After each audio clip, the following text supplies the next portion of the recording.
Welcome back, guys. We are here for another set review. We've got Yanks on the line, and if you guys haven't seen our other set reviews so far for this set, for the new Lord of the Rings Tales of Middle-earth, we already have the introduction where you can learn everything you need to know about this format's limited, so as far as draftable archetypes, new and returning mechanics, all that sort of good stuff, check it out. Also, blue and white are already up, so you'll want to see those as well. Welcome back, Yanks. Good to be back as we move on to black cards. Yeah, so let's go ahead and just jump right in. Most of you guys know the deal by now. We're going to start with Bitter Downfall. We have a 4-mana instant that says, this spell costs 3 less to cast if it targets a creature that was dealt damage this turn. Destroy target creature. Its controller loses 2 life. Interesting. So we've seen that before where it's like 1 black mana, destroy target creature that has been dealt damage. But this is also on rate for a regular removal spell for 4 mana for a destroy target creature at instant speed is a pretty good rate on its own. The other clause is just like this weird icing on the cake, which I've never seen before. This card's insane. Yeah, I don't even really care about that first sentence. I mean, sure, it's nice, but I'm just looking at this as 4 mana, kill something, they lose 2. That's great. And it's not even double black pip like we usually see. Yeah. And we don't normally see them lose life. We normally see you lose the life. You lose, yep. Yeah, like this is a massive upgrade in so many ways. Like I want to give this higher than a 4 because it's as premium can be, but premium removal always just does get a 4. But this certainly qualifies. Agreed, it's a 4. Also, sad to see Boromir be done like this. Yeah, we talked about it when we saw the Boromir card in white. And yeah, this was the end for Sir Boromir. Sorry, Boromir. The Black Death, 3 mana for a sorcery. Creatures your opponents control get -1/-1 until end of turn. The ring tempts you. This is a sideboard card. If you actively want to be tempted, then you can put this in as a 23rd playable card. But I think for the most part, probably just a 2. I will say, if the card was actually named the Black Death, I think it would do a lot more than -1/-1. This says the Black Breath. Yep. Same thing. Words are hard. Like, I recently read a little like pamphlet on the Black Death, so maybe that's where I don't know. Whatever, it's fine. But yeah, you're right. This is mostly a sideboard card. We haven't seen a ton of tokens yet. We've seen some. But yeah, I like sideboard. You know, you can play this as your 23rd card if you really want. That's fine. Yep, I agree. Call of the Ring, 2 mana for an enchantment at the beginning of your upkeep. The ring tempts you. And then at the beginning, whenever you choose a creature as your ring bearer, you may pay 2 life if you draw a card. Wow, this seems insane. This card's absurd. It's going to go coast to coast on the ring all by itself and always guarantee that you can move it to another creature if you need to. So once you've completed it, you still have creatures that after they kill it. That's great. And you can just then draw cards all the time for 2 mana. Yes, please. This card's awesome. It's a 4. Yeah. And you do not have to change your ring bearer for that second part. You are still choosing it, even if it's staying the same. Yes. So it is literally, as long as you have creatures, the second part is every turn is you just may pay 2 life to draw a card. I mean, this is going to win you the game if left to its own devices. It takes some elbow grease. It takes a little bit of time, which is why it's not quite, a 4.5 or a 5, but it's certainly game winning. I'm tempted to give it a 4.5 just because it only costs 2 mana. Yeah. It's so cheap. It really is. It's upkeep. Yeah, we'll see. It seems so slow, but it seems like incredible value. Yeah. It just the value never stops giving, which is great. Yeah, I think I'm going to give it a 4.5 just because it's... You know what? It actually might be much closer to 4.5 too, because so in my head, whenever you choose a creature as your ring bearer, you may pay 2 life in addition. So in my head, you had to complete the ring, and then when you choose a new ring bearer, you get you get to start drawing cards. But no, you get to draw cards every turn in addition to tempting and moving. Yep. Wow. Yeah. This is a very good card. Holy smokes. I will let you take this one. Cirith Ungol Patrol, 4 and a black for a 4/5 orc soldier. You can pay 1, tap it, and sacrifice another creature to draw a card, then create a food token. 5 mana 4/5 is okay. But it's a sacrifice outlet for the black-red deck. You're making food, which black-green wants. More so green-white, I guess. But yeah, I like this card. Yeah, it's an okay rate. What does Hammy think about it? I mean, he heard food token, so he probably likes it. But he was whining on the floor next to me, so I decided to get him. He doesn't usually like being up here, but stop. What are you eating? Stop licking my paper. Stop licking my calendar. Stop licking me. He thinks it's a food token. Hi, YouTube. You guys never get to see Hammy, but now you'll be blessed with a beautiful corgi. Rating wise, I think this is a fine playable card. It's probably like a 3. Yeah. Just because, I mean, I like 4/5s for 5 well enough. Yep, you can activate it instant speed, so it protects your other creatures against removal. You just get a card out of them. Yeah, I like it. I like it as a 3. All right. Claim the Precious. Oh, it's the Precious. Oh my god, you and your accenty things. Destroy target creature, the ring tempts you. So just freaking murder plus. This set is jacked. Yeah. Holy it is a sorcery. It is a sorcery, so it's not quite murder, but it's a fucking common. Oh god, I'm getting licked in the face. I'm being murdered. He is claiming the Precious. Hello, this is a 4. Thank you. Moving on. Yep. Dunland Creebane? Creebane? I guess. Yeah, I don't know on that one. Alright, a 3 mana 1/1 flyer. When it enters the battlefield, amass orcs 2. So across 3 power, get across 3 bodies with a flyer. This is fine. This is like a 2.5. Yeah, you usually see it the other way around where it's a 3 mana 2/2 that brings a 1/1. This is a 3 mana 1/1 that brings a 2/2, which is interesting. Yeah, but it's on a flyer. Yeah. Yeah, it's just an interesting variant. Yeah, I like it right around that same spot. Okay, I can't hit the next button, but I'm going to try with this pen. Got it. All right, Everlasting Vanguard. Nope. Easterling Vanguard. Yep. Whatever. 2 mana for a 2/1. When Easterling Vanguard dies, amass orcs 1. That's fine. There's a sack deck here. There's an orcs deck in this format. And she looks dope as hell, so sure. She's a 2? Yeah, it's a 2. I can't reach it, Hammy. Sorry, YouTube.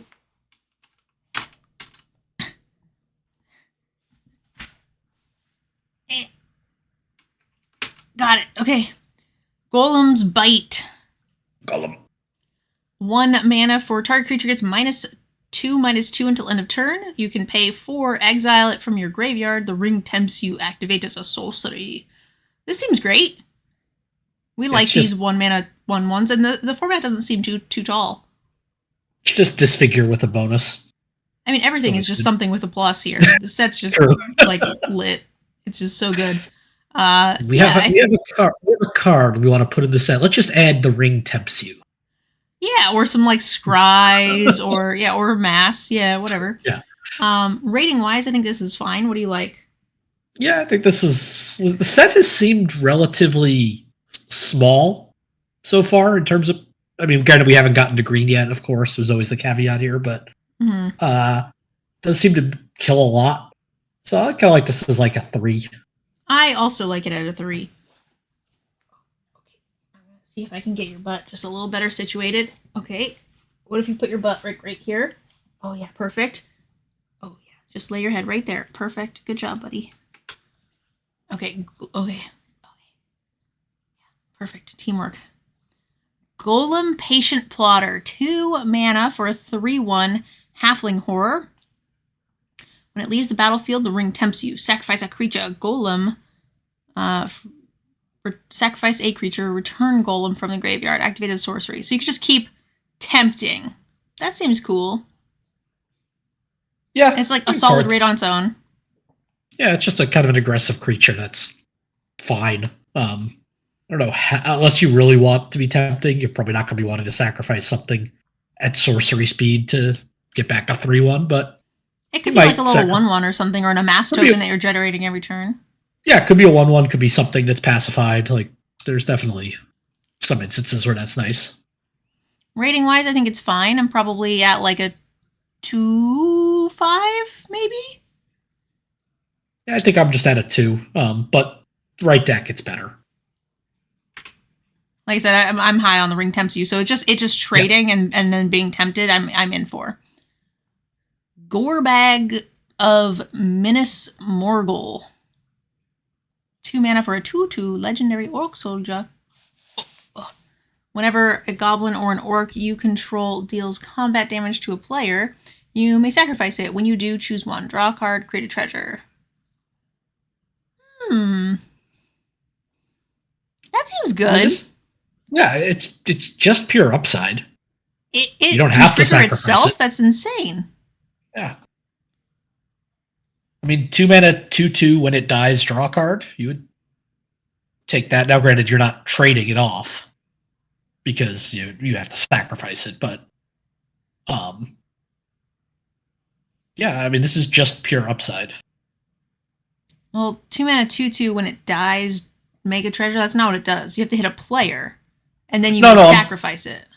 I get it. I'm just saying, like, a 2 mana, 2/2 that dies and you draw a card, you're pretty happy with. It's not quite the same thing because you have to do it. But when you say that, you're kind of assuming that it ate removal or got traded or blocked or something, right? Yeah, I don't think it's as good as that for sure. Yeah. It's like 2 mana, 2 damage cycle. It's like it's like a shock cycle. Sure. Which I'm actually okay with. Like, I'd pay 1 more mana to draw a card off my shock. Yeah. Sure. Yeah, this is like a 2/5. Yeah. I mean, the fact that you can sacrifice other things, like the little 1/1 amass tokens and stuff, and use those to get your treasures and keep this guy, makes me happy to have it at a 2/5. If it only did itself, it would be a little bit lower. Yeah, I mean, I guess it's kind of what you were saying, though. They have to get through, which isn't the easiest. They do. The 1/1.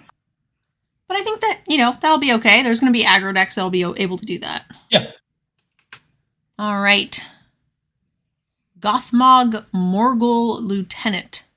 4 mana for a 3/3 human soldier. When it enters a battlefield, amass 1. Creature tokens you control have death touch. We definitely saw a card like this in it. I think it was Dimir. It was like a 1/4 for 3 that did something similar. I think that card was good. I think this card will be fine.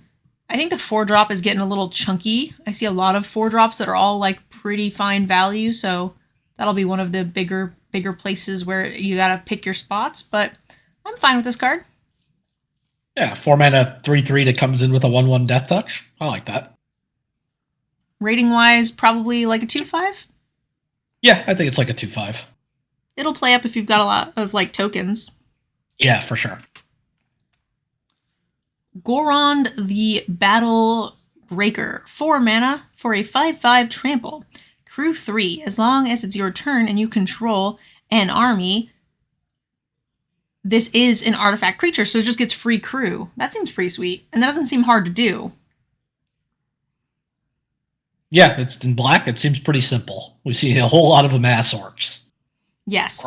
In Dimir, yeah, there was a ton of things amass just stapled onto random crap. Yeah.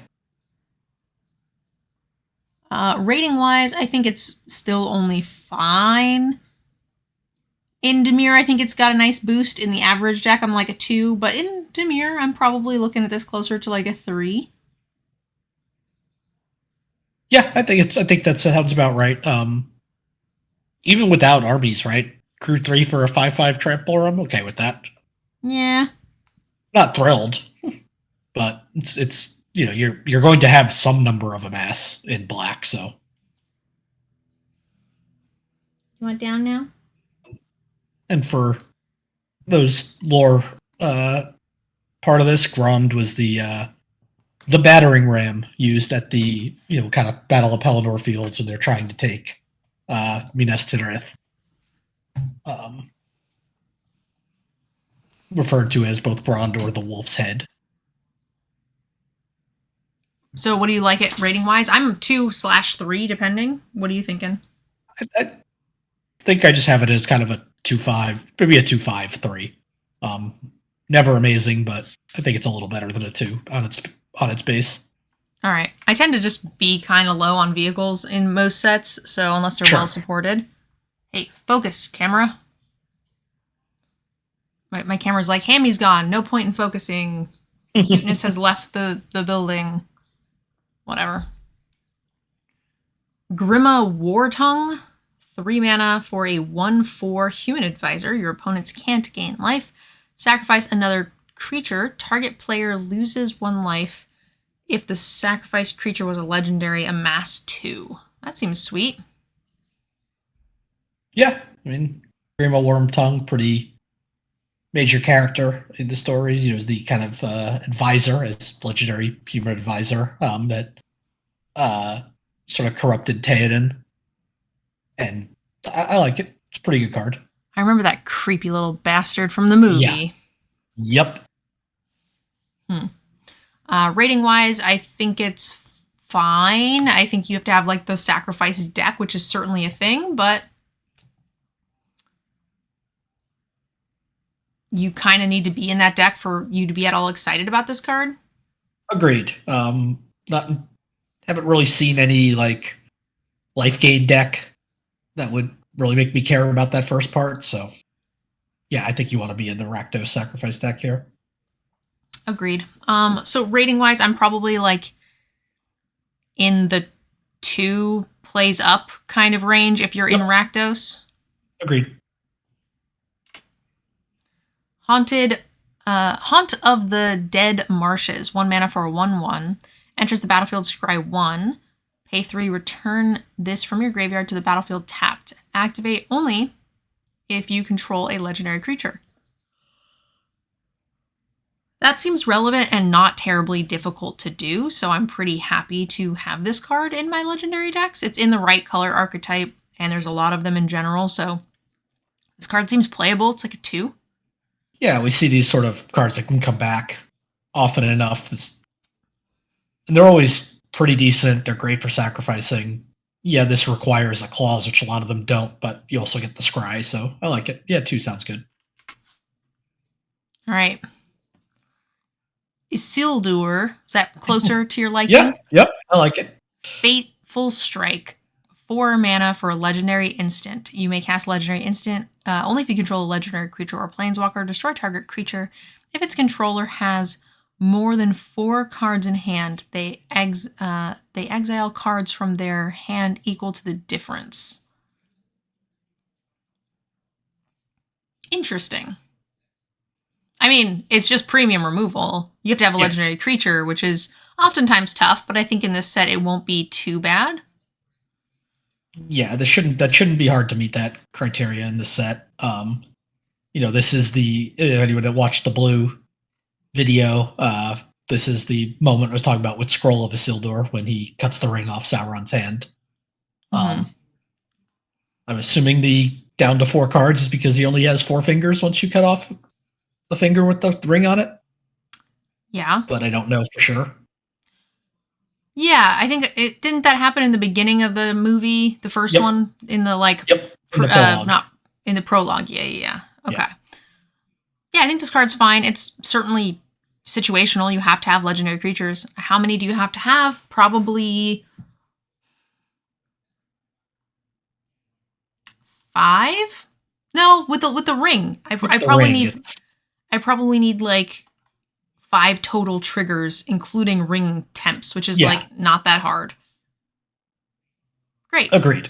Yeah, so I think that's easy enough. So I think this is just a 4 with the every other card that says destroy target creature, kind of like the next one. Yeah, absolutely. Just be careful. Don't play it if you are not in the business of legendary creatures or tempting.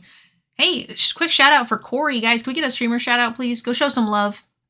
Another fantastic Magic content creator in the channel. All right, next one, Lash of the Balrog. 1 mana for a sorcery. As an additional cost to cast this, sacrifice a creature or pay 4. Destroy target creature. This is something we see all the time. I think that's pretty standard. Oftentimes it's like 3 and a black. Pay additional, so it's like black. Sorcery speed, this is like not their premium removal, but we've seen a ton of really good removal anyway, so pretty happy to have this at a 3/5. You want one of these, but you're not going to play too many. I think I agree it's a 3/5, although it almost feels a little worse because we're only 16 cards into black, and this is the 4th unconditional kill spell we've seen. Yeah, and honestly, granted, the last one was at rare, so that's not that relevant, but still, that's 3 at common and uncommon. With the Marsh, the 1/1 that comes back every time you have a legendary creature, it makes cards like this feel really good. Agreed. Like, if you have 1 or 2 of those, then run all of these that you can, absolutely. And it's I will say this is cool flavor, right? This is when Gandalf gets yanked down by the Balrog, and so and they both die basically, or are presumed to die. So you're sacrificing a creature, yeah, super flavorful. And it's got the "Fly, you fools" quote in the flavor text, which is great. All right, next card, Libelia Baggins. 3 mana for a 2/3 Flash and Menace. When it enters the battlefield, exile target creature card from an opponent's graveyard that was put there from the battlefield this turn. Then create an X treasure tokens where X is the exiled card's power. Huh. I love it. Yeah. I'm super happy to just like trade 2-drops, slam this, get 2 treasure tokens on 3. Oh, that's just $1 million. Agreed. 3 mana 2/3 Flash Menace is good on its own with 2 keywords. So yeah, I like that a lot. So rating wise, I'm very happy with this. That's a lot of value. I mean, it's not packing a punch, so it's hard for me to give it higher than like a 3.5, but I want to. It seems great. Yeah, I think it's like a 3/5. It's again another kind of cool flavor card, right? The Sackville Bagginses were like distant relatives of Frodo and Bilbo, and they always wanted to get control of Bag's End, and so like flashing in and stealing treasure basically while they were gone because they had kind of taken it while everybody was traveling for the war. Yeah, is kind of a great flavor for this card. Much flavor. March from the Black Gate, 2 mana for an enchantment that says, when March from the Black Gate enters the battlefield, and whenever you amass, you can when an amass creature you control attacks, amass 1. So it amasses on its own, and then each time that attacks, it amasses again. So it is a 2/2 for 2, right? You play this on 2, it's going to amass, you're going to attack on turn 3, and it's going to mass itself and be a 2/2. And if you are ahead, or if they miss their 2-drop, then this is going to snowball out of control. What was the card from War of the Spark, the rare, that kind of did something like this? It was Dreadhorde something. Dreadhorde Invasion. Each turn, it just +1/+1, and if you lost attack a life? you lose a life, but when you get it to a 6/6, those gain lifelink. Yeah. I feel like that card underperformed. Now, that might just have been because we were all thinking it was going to be Bitter Blossom, and it wasn't, because Bitter Blossom is stupidly good. Yes. I agree with that.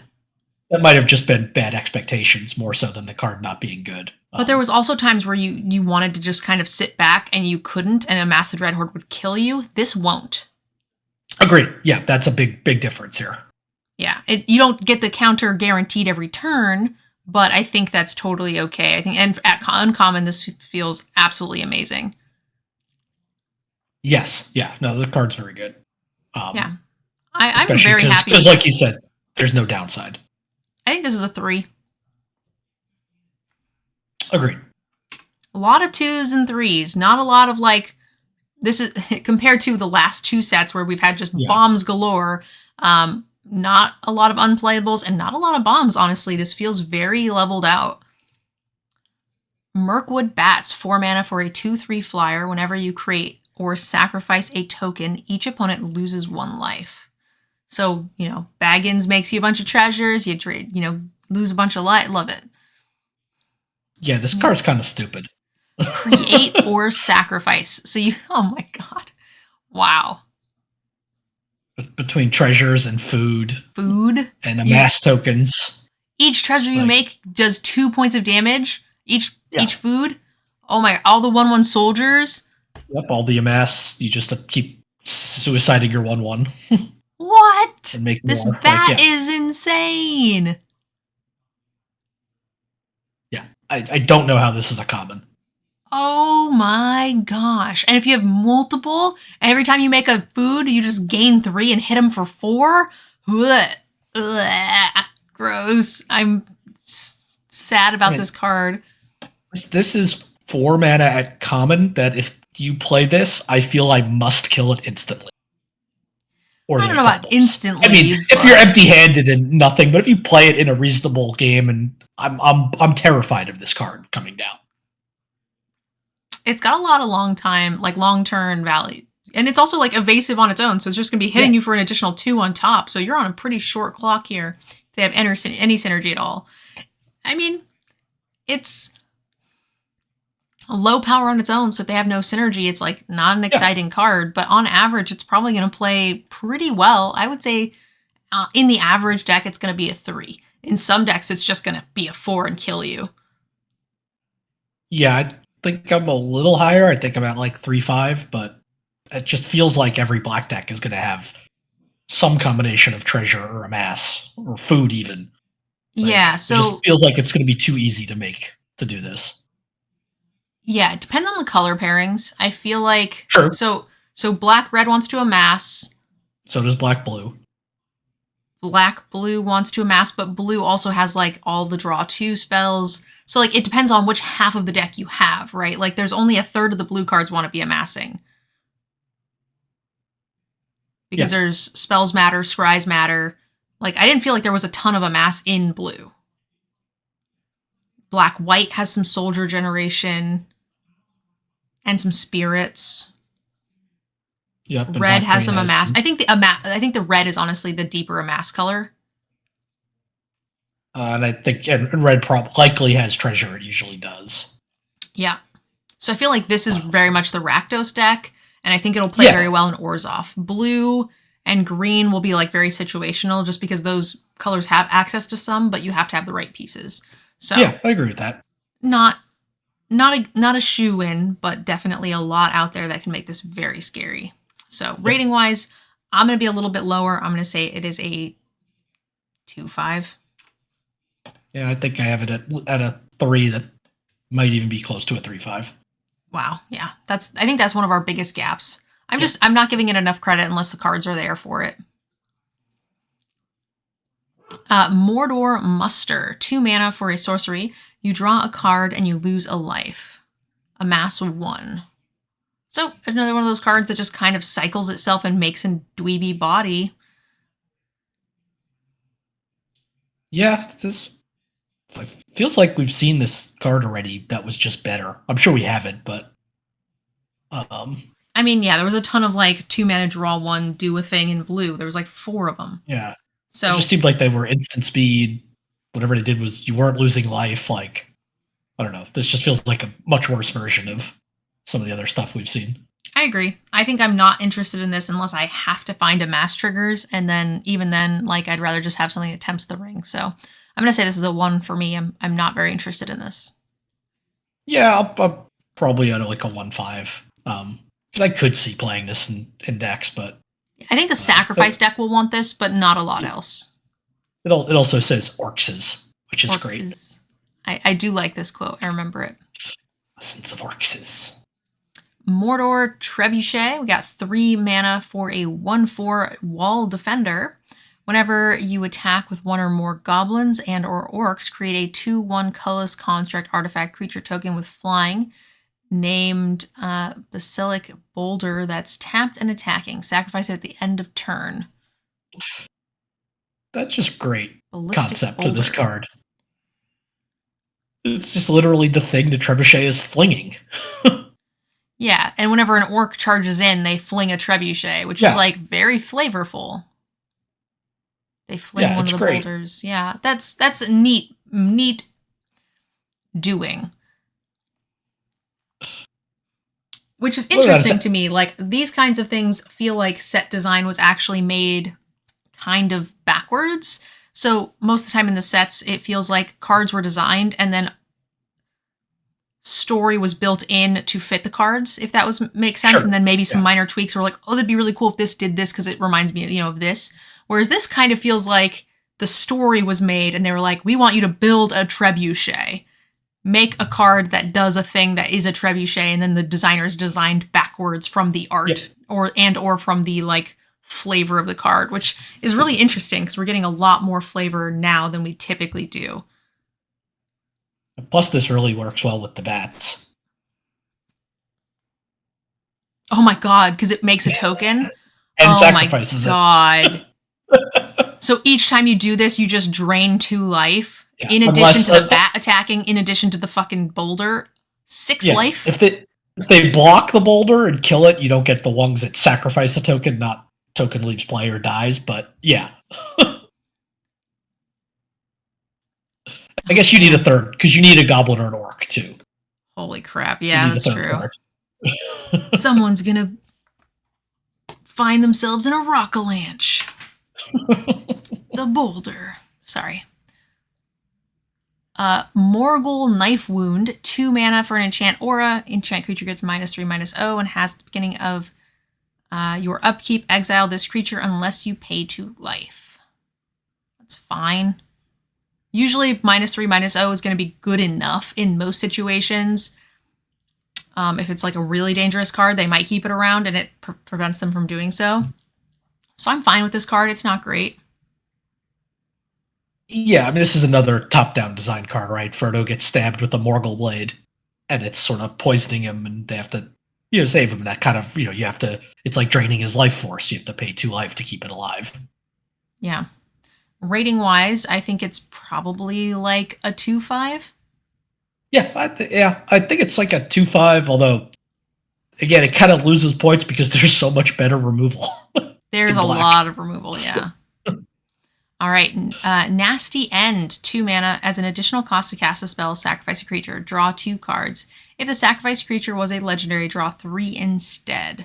Slightly more expensive village rights, but has a upside if you sacked a legendary. So like an amass token that has the ring can draw you an additional card.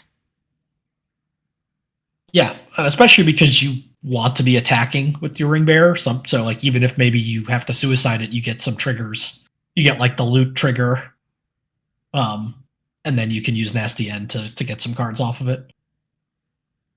Yeah.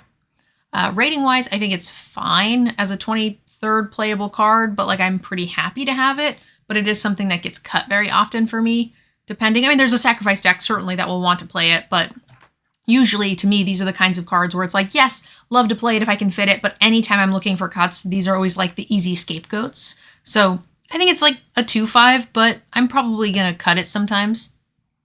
Yeah, I think it's like a 2/5, and we have to see what if any, sort of active treason effects we've got in red. Oh, yeah, it's true. It's been a little while since the D&D set. I'm no longer traumatized. The Nazgul. We've got a 3 mana Wraith Knight. It's a 1/2 with Death Touch. When it enters the battlefield, the ring tempts you. Whenever the ring tempts you, put a +1/+1 counter on each Wraith you control. The deck can have up to 9 cards named Nazgul. That's some flavor shit. Pure flavor, right? They're the 9 ring wraiths, the 9 Nazgul. So you can have 9. Who are very tempted by the ring, who are very death touchy, and they get bigger the scarier and closer they get to the ring. So, yay. Yep, and just because I know this is a question I've seen online, like, because usually, right, you can have up to 4 cards, but in limited, you can have as many as you have. If somehow you get 10 of these, you can only play 9. Because that's the way the card reads. Ah, that's interesting. I knew this would break the rules of Standard in that way, but it didn't really dawn on me that it would change limited ruling. Yeah, it was the same was it Eldraine that had 7 dwarves?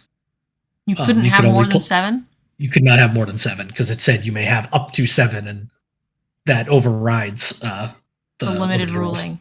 Huh, I did not know that. I never could find even 4 dwarves, so it was irrelevant. Exactly. So it doesn't end up mattering, and this is an uncommon, so it almost certainly will never matter. But yeah, rating-wise, I think this is fine. There's a lot of ring tempting going on.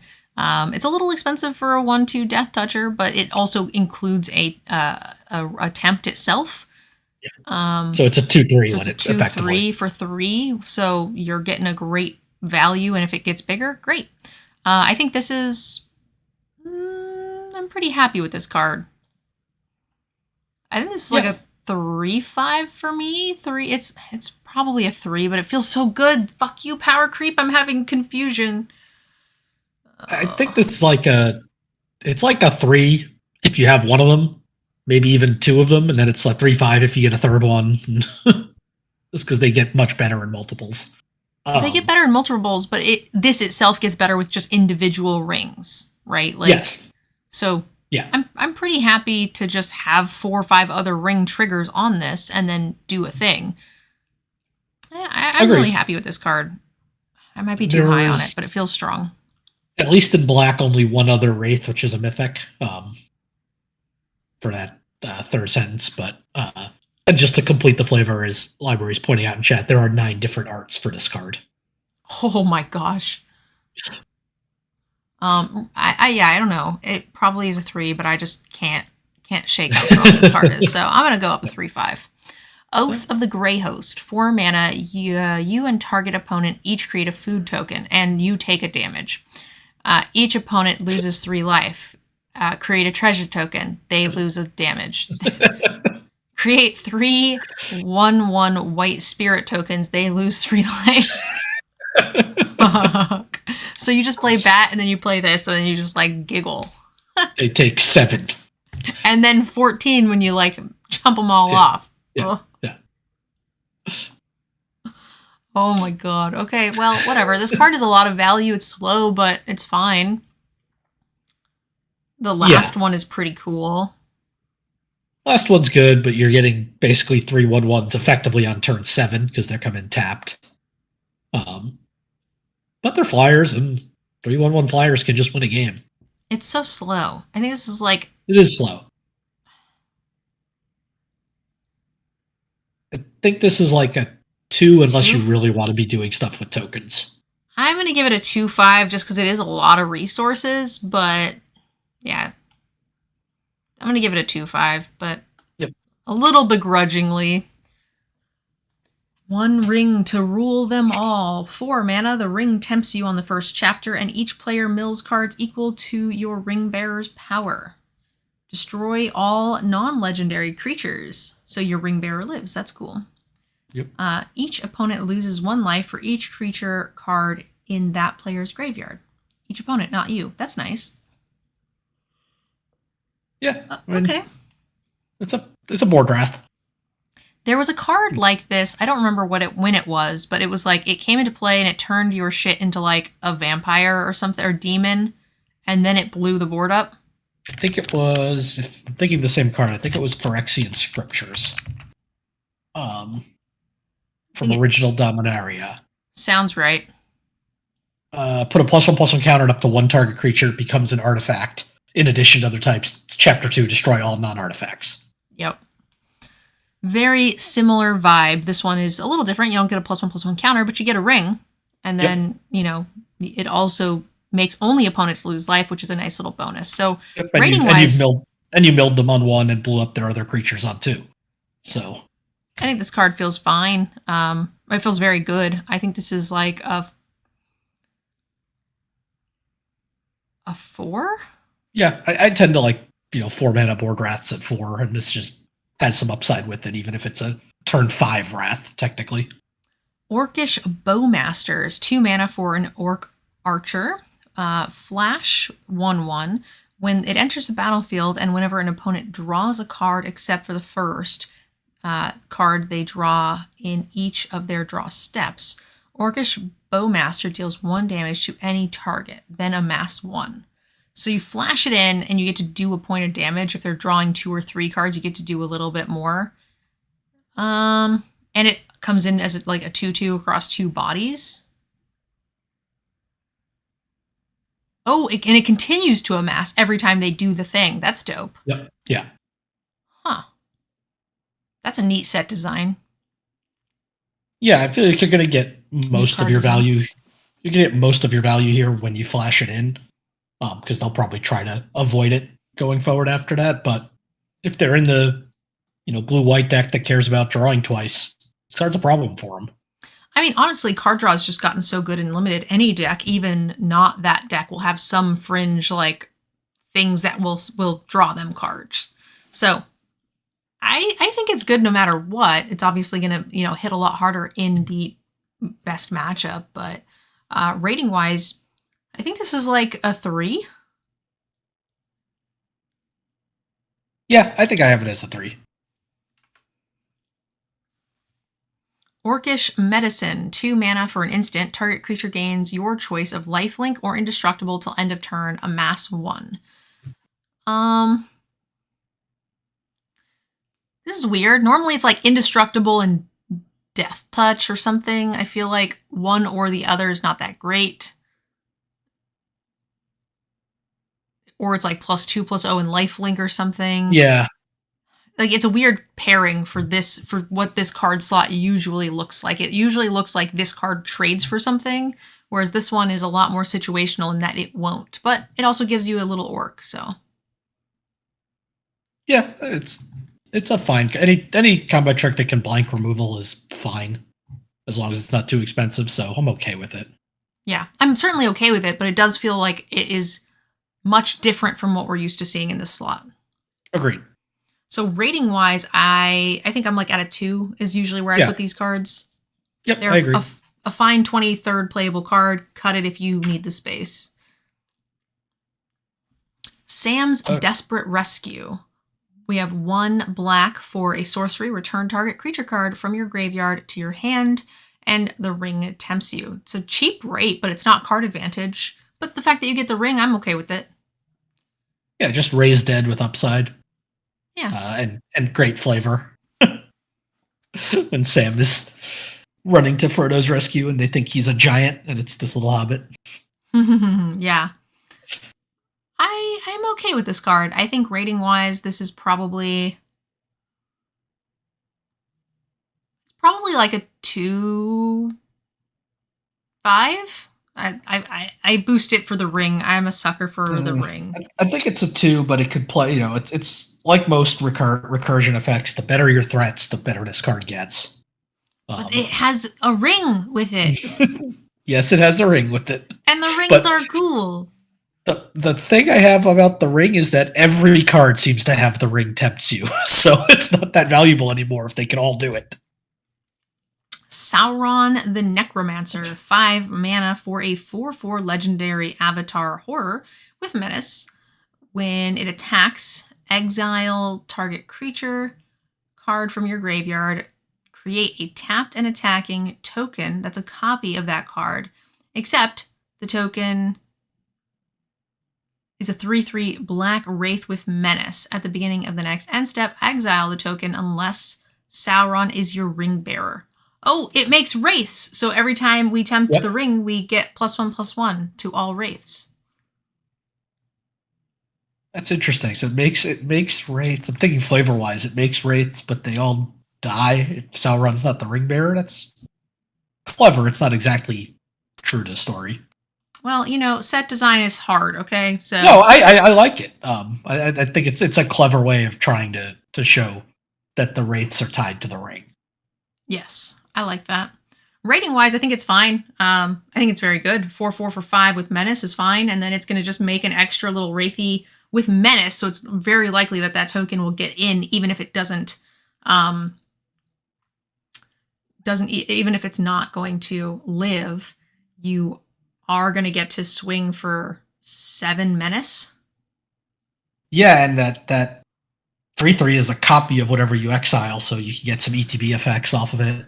Yeah. And there's just like a solid chance that you just get to make it the ring bearer on turn 6, right? You play this on 5, you turn it into the ring bearer with like a removal spell that also gives you the ring tempts you. Sure, why not? And then you just dome them in the face for 7.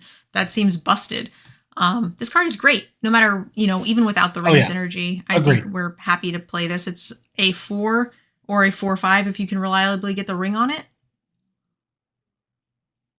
Yeah, I think we haven't seen a ton of like bombs in this set, so this kind of makes me want to push this up to a 4/5 just because it seems better than everything else, pretty much. Yeah, we with the last couple of sets with Mom and March, we just had like infinite 5s of just like, well, this is going to end the game. This one isn't going to just end the game, but it is very strong, and this feels like it's one of the strongest things the set is trying to do.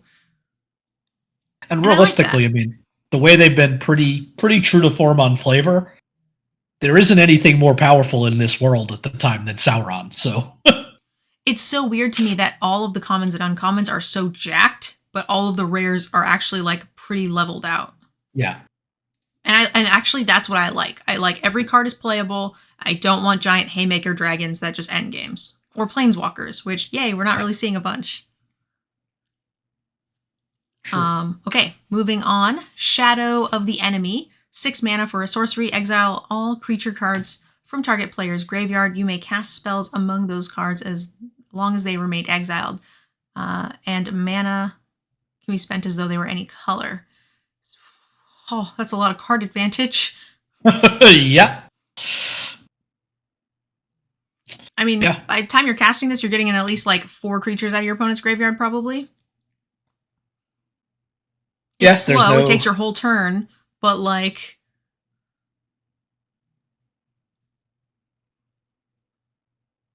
Yeah, it's super powerful though. Like, you just get everything. Hard to cast, but at 6 mana, I don't think that is going to be the biggest like deterrent. And you just get to cast this late game and win. We're going to have to see how often board games get stally. Because if you're ahead, then this is irrelevant. If you are behind, it's too slow. So it's really going to depend how slidey things are. Do you have this middle ground where like a couple of top decks can shift the wind one way or the other? And if you get that far into the game, then you feel like this is going to be relevant. But if this is like, all will be one where it's just like someone's going 1, 2, 3, and you're just like, oh, okay, you win. There's no coming back. It doesn't matter how good my cards are. Yeah, I agree. The more even this format plays out, the less snowbally it is, the better this card's going to be.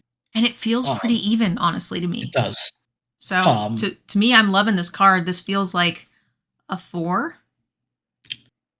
I think so. Which is good, right? This card is showing you the culmination of the entire story, right? Oh, like to a point, right? This is when he puts the ring on in the mountain and is like, oh, and so this is Sauron going, oh crap, what did I do? What happened? Which kind of is probably the reaction your opponent's going to get when you play this. So, absolutely. All right. Sheilob's Ambush? Sheilob, sure. Instant, for 1 mana, target creature gets +1/+0 and gains Death Touch till end of turn. Create a food token. That does so many things. I think it's actually pretty dope. It gives it double booty with Death Touch, that's probably going to survive, and you get a little food. Yeah. It's low impact, but I'm happy to play it at a 2 as a 23rd playable card. Exactly. I like it as a 2. All right. Sweet. Snarling Worg, 4 mana for a 3/4 wolf with menace. As long as you control a goblin, orc, Snarling Wolf gets +1/+0. Turns into a black 4/4 for 4. Fine? Sure. With menace. Yeah. Oh, that's great. Yeah. Good card. This is like a 3? Yeah, I like it as a 3. The Torment of Gollum, 4 mana for a sorcery. Target opponent reveals their hand. You choose a non-land card from it. That player discards that card. Amass 2. It is non-land, so it hits literal anything, which is nice. And amass 2, so you got a built-in fail-safe. And if you're hitting a good card plus amass, feels pretty good. But I think it's like a 2. Yeah, my initial instinct on looking at this card is that it was terrible, because in my head I'm thinking 4 mana discard spell, that stinks. But it's a 4 mana 2/2 that ETBs with, basically you look at their hand, discard a card from it. Yeah. So looking at it that way, it's still not great, but it's playable at that point. So yeah, I think it's a 2. Great. We agree. Troll of Khazad-dûm. Khazad-dûm. Khazad-dûm. He's a troll, 6/5. Troll of Khazad-dûm. Whatever. Can't be blocked except by 3 or more creatures. And he's got swamp cycling. He's got super menace. What did they call that in... There was a mechanic in... The mutate set. Unstable. Not Ixalan. What was it called? Wait, the Ikoria. Ikoria? Yeah, in Ikoria there was like a set of all of the things that gave triple ability to things. Oh, that I don't remember.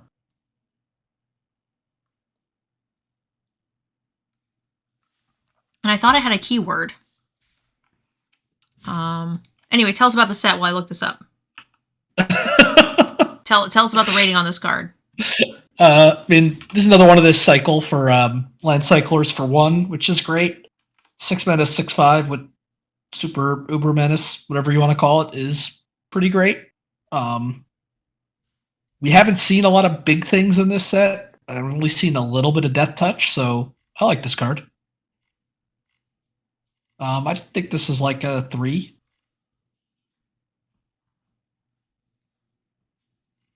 Maybe it wasn't this set. I thought it was. No, there was a card that made. I think there was a card that made. Basically, you have to have 3, but it wasn't keyworded. It was in that like hybrid cycle. Yeah, I think that's right in chat. Sonoris Hellbonder. Someone said a word. I'm curious. Yeah. Yes. That is Ikoria. Didn't have a keyword. Menace. Yeah. Each creature gets menace, can't be blocked except by 3 or more. So it wasn't keyworded, but this is a similar thing to what we've seen. And there was a whole cycle of these that gave things like more abilities, but whatever. Yep. I don't know. I've got this card at probably like a 3. Maybe a 3/5 because Swamp Cycling 1 just makes it so easy to put a 6-drop in your deck. Yeah. I'm going to have to see if red removal can deal with this. Yeah. Because it is awfully oafy for a 6. And yes, 3 creatures are blocking it, but the chances that you can eat all 3 of those creatures probably not great. It's probably a 2 for 1. But alternatively, you spent all your mana on this. They just don't block you, and then they crack you back for 3 bodies, which might just be more than 6 damage. So I'm it's kind of clunky to me. I'm going to give it a 3. Yeah, I don't think it's about eating 3 creatures. I think it's just about how often are they not able to block it at all. Yes, I agree with that. Especially with all the removal in black. But how many of those times is it also not a racing situation? Where you are ahead in that situation, but what if you are not? Then it just feels chunky. I mean, that it's a pretty good blocker still. Yeah. For 6 mana? I mean, I don't think it's anything. I think I agree with you as a 3. I don't think it's amazing. And I'm giving it a 3 because of the swamp cycling, not because I think the creature is sweet in any way, really. I'm pretty underwhelmed by the Khazad-dûm. I am somewhat, except that the set has seemed pretty small in terms of power. Yeah. So just seeing a 6/5, that might just be a problem for a lot of decks. Okay, we got the Uric Berserker, 3 mana, 3/2. Enters the battlefield, the ring tempts you. I'm here for it. 2/5. I mean, that's typically what we give, 3 mana, 3/2s or 2/3s with a keyword, and this is basically a keyword, so sure. Because it adds a keyword to a creature, which is dope. Yeah. Ooh, this card looks cool. Voracious Fell Beast. 6 mana for a 4/4 flyer Drake Beast. When it enters the battlefield, each opponent sacrifices a creature. Create a food token for each creature sacrificed this way. Huh. Yay, my bat.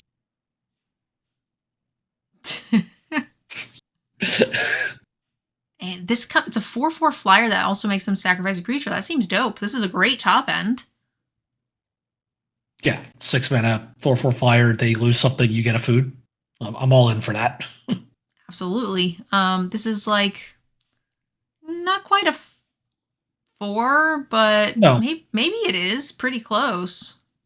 I think it's close. Because it's on a 6-drop. Like they're probably have something kind of irrelevant to sacrifice. But it's irrelevant, but also attached to a pretty strong body in the format. Not a lot of things are boxing with this 4/4 in the skies. No, the card's very good. I think I've got it at 3/5. Yeah, I think it's a 3/5 that is going to play on the high end of that. Yep. Witch King of Agmar, 5 mana for a 5/3 flyer. It's a Wraith Noble.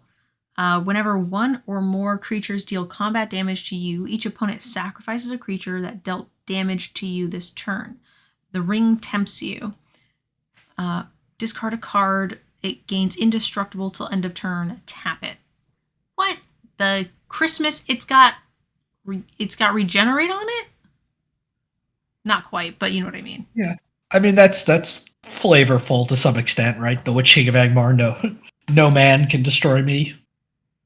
Or I forget exactly the phrasing, but so that kind of makes sense on the last part. But I'm more impressed with the second line of text. Anytime anything deals damage to you, that player has to sacrifice. Creature? Yeah. One of the creatures that dealt damage to you. So they can't even just sacrifice like a 1/1 they left behind. That couldn't attack because it couldn't get through. Yeah, for sure. Yeah. You block the 1/1s, they have to sack a bigger creature.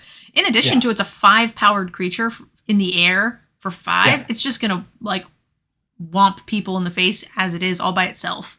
And it's easy to race because they have to sack half their army over time anyway. Exactly. Yeah, I think this card's great. Yeah, this because you can discard a card to protect it, I'm down to give this a 5. I agree. I think without that, right, you just say, it dies to lightning bolt or whatever the 3 damage spell is, but it doesn't. You just don't play this unless you have something in your hand to discard. Absolutely. All right, guys, that's the end of our black. Yanks, what do you think of black so far? Black seems far more powerful than the last two, than white and blue. I mean, I think the 3 best cards we've seen so far have all been in black.